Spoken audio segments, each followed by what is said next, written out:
Hi, welcome to our DGR physics classes. Today discuss about the topic system of particles under rotatory motion. System of particles under rotatory motion లో important formulas గురించి discuss చేద్దాం. Define angular velocity, derive V is equal to R omega. ఓకేనా, ఇప్పుడు angular velocity అంటే ఏంటి? ఒక stone తీసుకుని నేను ఇలా విసిరాను. ఇలా విసిరితే ఆ బాడీ మీద ఉన్న వెలాసిటీని ఏమంటారంటే లీనియర్ వెలాసిటీ అంటాం. అదే స్టోన్ని ఒక థ్రెడ్ తీసుకుని ఆ థ్రెడ్ కట్టి ఇలా తిప్పినప్పుడు ఆ స్టోన్కున్న వెలాసిటీని యాంగులర్ వెలాసిటీ అంటాం. అది సర్క్యులర్ మోషన్లో తిరుగుతుంది కదా. సర్క్యులర్ మోషన్లో తిరుగుతుంది కాబట్టి ఆ స్టోన్కున్న వెలాసిటీని మనం యాంగులర్ వెలాసిటీ అంటాం. ఓకే, యాంగులర్ వెలాసిటీ అంటే ఏం చెప్పచ్చు? The rate of change of angular displacement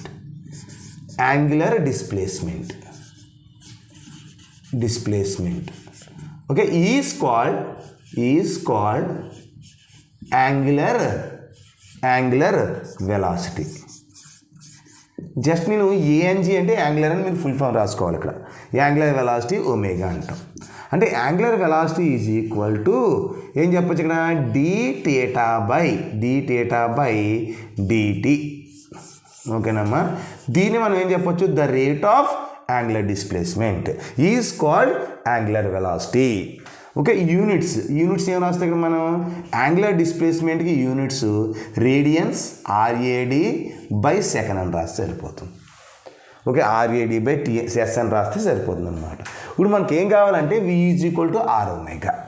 okay, relation between angular velocity and linear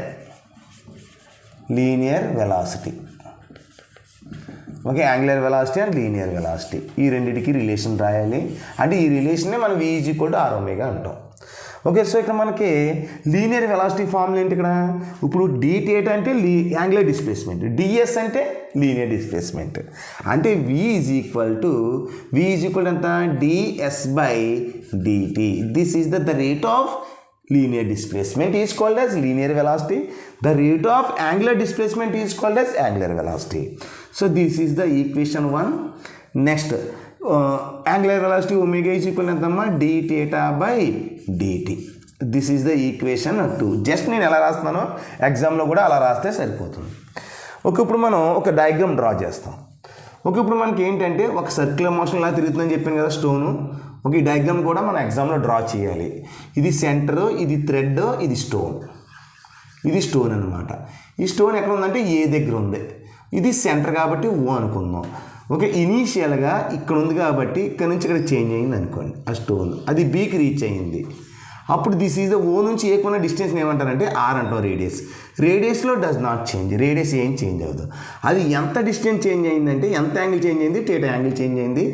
ఎంత డిస్ప్లేస్ అయ్యిందంటే ఎస్ డిస్టెన్స్ అయ్యింది. ఓకే, ఎస్ డిస్ప్లేస్ అయ్యింది. అంటే మనకి ఇక్కడ ఫార్ములా తెలియాలి. Angle is equal to angle ఎంతమ్మా? Theta is equal to arc length by radius. Arc length by radius అని ఇది ఫార్ములా గుర్తుపెట్టుకోవాలి మనం. Arc length by radius. Angle theta is equal to arc length ఎంతమ్మా? ఎస్ డిస్టెన్స్ వెళ్ళింది అది. S by ఎంత distance ఉందో రేడియస్ సెంటర్ నుంచి పార్టికల్కి. సో మనకి ఆర్. సో మనకి దీని నుంచి ఎలా రాసుకోవచ్చు? Theta is equal to s by r కాబట్టి that implies s is equal to ఎంతమ్మా? R into theta. So s value substitute in equation 1. Yes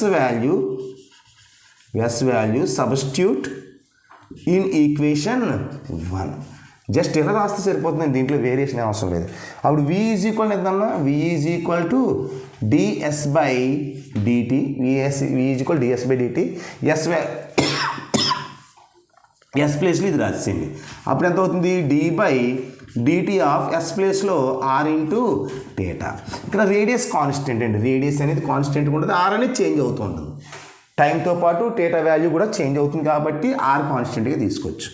అంటే r into d theta by dt. ఇక్కడ మనకి డి థీటా బై డిటి అంటే omega. So మనకి v is equal to, అప్పుడు వి is equal ఎంత అవుతుంది, r omega. This is the relation between linear velocity and angular velocity. This is the relation between linear velocity and angular velocity. మన ఎగ్జామ్లో ఎలా రాస్తే సరిపోతుంది. నెక్స్ట్ 4 మార్క్ చూడండి అమ్మా. థర్డ్ది define angular acceleration and torque. Relation between angular acceleration and torque question అనేది ఎలా ఉండదో నేను షార్ట్కట్లో రాసిన అంతే. ఓకే, ఫస్ట్ మనకి యాంగులర్ యాక్సలరేషన్ అంటే ఏంటి? యాంగులర్ యాక్సలరేషన్ అంటే మన ఎగ్జామ్లో ఏ విధంగా రాయాలో ఆ విధంగా రాస్తాను, చెక్ చేసి ఒకసారి చూసుకొని చాలు. Okay, first angular acceleration full form మీరు రాసుకున్నామా సరిపోతుంది. యాంగులర్ యాక్సలరేషన్ అంటే the rate of change of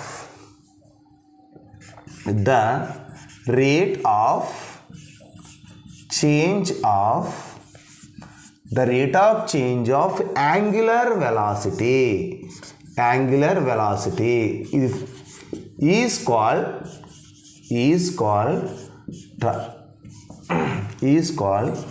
angular acceleration. ఇది ఫుల్ ఫామ్ రాసుకోండి మీరా.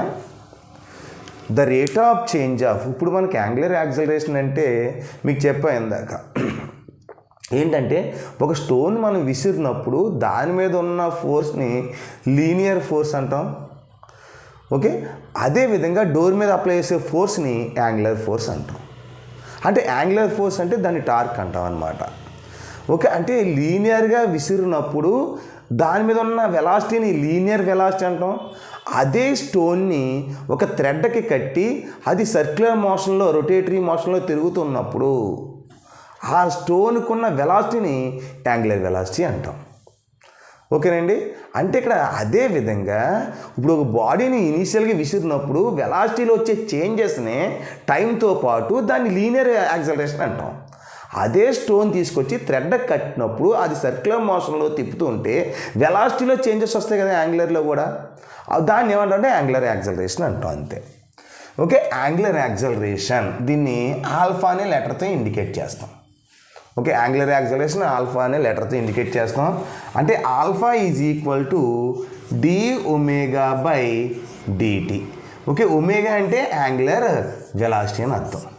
ఓకేనమ్మా, డి ఒమేగా బై డిటి ఇలా రాస్తే సరిపోతుంది. టార్క్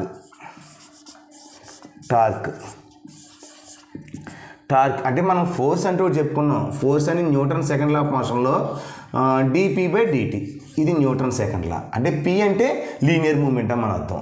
ఇక్కడ యాంగులర్ మూమెంటం అంటే ఎల్ అని అర్థం. అంటే ఇక్కడ ఏం రాయొచ్చు, the rate of change of angular momentum. The rate of change of angular momentum is called torque. Okay, torque అంటే tau is equal to dp by dt. Sorry, dp by కదండి, dl by dt. ఇది linear motion, ఇది angular motion. Linear motion displacement ఎస్తో represent చేస్తాం, angular motion థీటాతో represent చేస్తాం. అదేవిధంగా వెలాసిటీని యూతో రిప్రజెంట్ చేస్తాం, ఇక్కడ వెలాసిటీని ఒమేగాతో రిప్రజెంట్ చేస్తాం. యాక్సలరేషన్ ఏతో రిప్రజెంట్ చేస్తాం, ఇక్కడ యాంగులర్ మోషన్ని ఆల్ఫాతో రిప్రజెంట్ చేస్తాం. ఫోర్స్ని ఇక్కడ ఎఫ్తో రాస్తాం, ఇక్కడ టౌతో రాస్తాం. ఓకేనండి.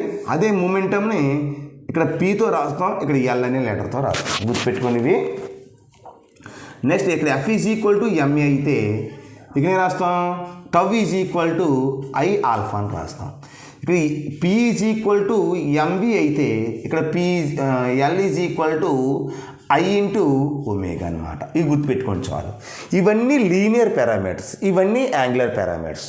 ఒక జస్ట్ ఐడియా కోసం మీకు ఎక్స్ప్లెయిన్ చేశాను అంతే, జస్ట్ ఐడియా కోసం. ఓకేనండి. ఇక్కడ చూడండి, టార్క్ అంటే ఏంటి, the rate of change of angular momentum is called as torque.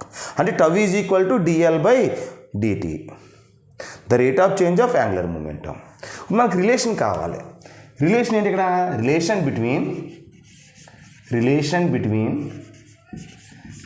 Between tau and alpha. ఈ రెండింటికి రిలేషన్ అడిగాడు. టవ్ అంటే టార్క్ అని, ఆల్ఫా అంటే యాంగులర్ యాక్సలరేషన్ అని. మీరు ఇవేం రాయక్కర్లేదండి ఎగ్జామ్లో, మీకు జస్ట్ ఐడియా కోసం చెప్పినంతే. మీరు ఈ డెఫినేషన్ రెండు రాసి ఈ relation between tau and alpha ఎలా రాయాలో నేను రాస్తాను అంతే, అది రాయండి చాలు. ఇప్పుడు మనకి యాంగులర్ యాక్సలరేషన్ అంటే ఏంటి? Alpha is equal to d omega by dt. Tau అంటే ఏం చెప్పాం? Tau is equal to dL by dt, dL by dt అండి. ఇప్పుడు ఈక్వేషన్లో దీని ఈక్వేషన్ 1 అనుకుందాం, ఈ ఈక్వేషన్ 2 అనుకోండి. సో ఇక్కడ మనకి ఫ్రమ్ టూ నుంచి tau is equal to dL by dt, అంటే డి బై డిటి. ఎల్ అంటే ఏంటి మనకి? DL by dt. అంటే ఇక్కడ ఏం చేద్దాం? Since L is equal to ఎంత అని చెప్పాను? I omega. L is equal to I omega రాశాను. అంటే d by dt of I omega is equal to I constant in inertia. I అంటే మూమెంటమ్ ఆఫ్ ఇనర్షియా, ఈ ఒమేగాని ఇక్కడ తీసుకొచ్చాను. అంటే దట్ ఎంప్లాయిస్, మీరు కిందకి ఈజ్ ఈక్వల్ పెట్టి రాసుకున్నాను, ప్లేస్ లేక నేను పక్కన రాస్తున్నాను. అంటే ఎలా రాస్తున్నాను? ఐ కామన్ తీసేయండి, కాన్స్టెంట్ కాబట్టి d omega by dt. Okay, that implies అంటే ఎంత అవుతుంది? I into d omega by dt అంటే ఎంతమ్మా? Alpha, I alpha. అంటే therefore finally tau is equal to I alpha. This is the relation between tau and alpha. అంటే tau అంటే torque అని, alpha అంటే యాంగులర్ యాక్సలరేషన్ అని. ఓకేనండి, just board మీద నేను ఎలా ఉందో యాస్టీసీ అలా రాస్తే సరిపోతుంది. జస్ట్ ఇది ఏమి రాయక్కర్లేదు మనం. ఓకేనండి. ఓకే, ఇప్పుడు నేను ఎక్స్ప్లెయిన్ చేసిన ఈ 3 క్వశ్చన్స్ కూడా మోస్ట్ ఇంపార్టెంట్ క్వశ్చన్స్. మన నెక్స్ట్ క్లాస్లో రిమైనింగ్ 4 మార్క్స్ గురించి డిస్కస్ చేద్దాం. ఓకే, ఈ వీడియో కనుక మీకు నచ్చినట్లయితే లైక్ చేయండి, షేర్ చేయండి. ఓకేనా? ఏమైనా డౌట్స్ ఉంటే మీకు కామెంట్ రూపంలో సెండ్ చేయండి. Please subscribe my DGR physics classes. Thank you.